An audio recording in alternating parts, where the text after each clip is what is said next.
प्रधानमंत्री बोल सकते, प्रधानमंत्री को बोलने का अधिकार है। हमारी एक सांसद को कहा सुरपंखा बोल दिया, प्रधानमंत्री कह रहे हैं, तो क्या एक महिला का अपमान नहीं हुआ? और प्रधानमंत्री का अवमान किया करके तुम्हें जेल हो जाती है। राहुल गांधी ने शब्दों का चयन बराबर ही किया है। क्या नरेंद्र मोदी जी ने पार्लियामेंट में कहा किसानों को, अन्नदाता को आतंकवादी कहा, तो क्या ये चयन बराबर है? इस देश का अन्नदाता आतंकवादी है, नक्सलवादी है, खालिस्तानी है? इस तरह का अगर बात अन्नदाता के बारे में अगर नरेंद्र मोदी जी कहते हैं, पार्लियामेंट में कहते हैं, तो ये चयन बराबर है। आप लोग राहुल गांधी ने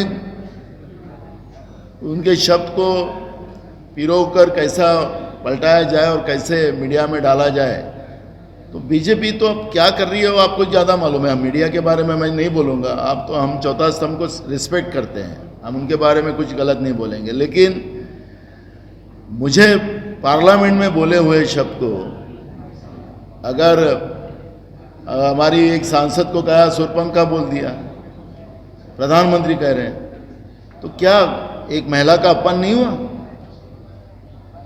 तो ये प्रधानमंत्री बोल सकते, प्रधानमंत्री को बोलने का अधिकार है।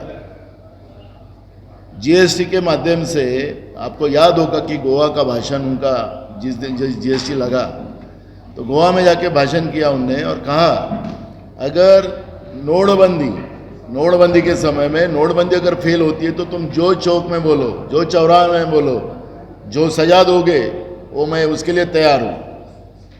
तो अब नोटबंदी सक्सेस होगी देश में। तो अब मुझे ये कहना है, देश का प्रधानमंत्री इस तरह के वक्तव्य जब करते हैं तो उनके बारे में कुछ बोलने को तैयार नहीं कोई, क्योंकि उनको बोले तो एफआईआर दर्ज होता है और प्रधानमंत्री का अवमान किया करके तुम्हें जेल हो जाती है। ये कौन सा नया कानून आया? लोक प्रतिनिधि कानून जो है, जिस हमारे देश में जनता राजा होती है इस डेमोक्रेसी में, अब लेकिन सत्ता में बैठे हुए लोग अपने को ही राजा समझ रहे हैं। ये कौन सा लोकतंत्र आया है देश में? अगर तुम गलती करे तो तुमको बोलने का भी अधिकार हमको डेमोक्रेसी में है, लेकिन वो एक्सेप्ट ही नहीं कर रहे हैं। हम राजा हैं, हमें 32 करोड़ लोगों ने चुन के दिया। इस देश की पॉपुलेशन 140 करोड़ है, हमें 32 करोड़ लोगों ने चुन के दिया है। क्या चल रहा है हमारे देश में? लीडर्स वहाँ डिनर पे गए थे और स्पष्ट बात हुई थी। उस बात में ये भी निर्णय हुआ था, सब लोगों की राय थी, राहुल जी की मौजूदगी में ये मीटिंग हुई खड़गे साहब के निवास पर, कि जो रीजनल पार्टीज के जो बड़े लीडर्स हैं उनको भी हम बुला के बात करेंगे। और मुझे लगता है कि नीतीश जी को भी जरूर जानकारी मिल गई होगी इसकी, कि नीतीश जी, तेजस्वी जी सहित देश भर के सभी राजनीतिक दलों के जो बड़े नेता हैं उनको भी बुला के वार्ता कर रही है कांग्रेस पार्टी।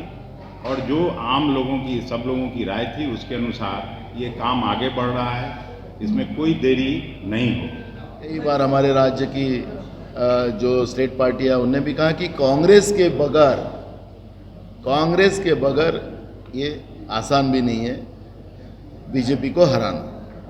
ऐसे समय में अगर संवैधानिक व्यवस्था और देश हित, ये दोनों बात अगर स्टेट पार्टी के दिमाग में हो, तो मुझे लगता है कि दिल्ली में बैठकर एक रणनीति सबने बनाना चाहिए। कि मैं उनको सलाह नहीं दे सकता, लेकिन मेरा ये कहना है, एक देश का नागरिक इस नाते से मेरी सलाह रहेगी कि आज देश मुसीबत में है और ऐसे समय में मैं बड़ा कि तू बड़ा ये नहीं है। आखिरी पूरे देश की पार्टी कांग्रेस है और सभी जो स्टेट पार्टियां है इनने अगर वो बीजेपी का विरोध करना चाहती है तो बैठकर दिल्ली में इस तरह की रणनीति बने। क्योंकि बीच में कुछ क्षेत्रीय दलों ने कह दिया कि हम अलग से कैंप खोलेंगे, ऐसे कई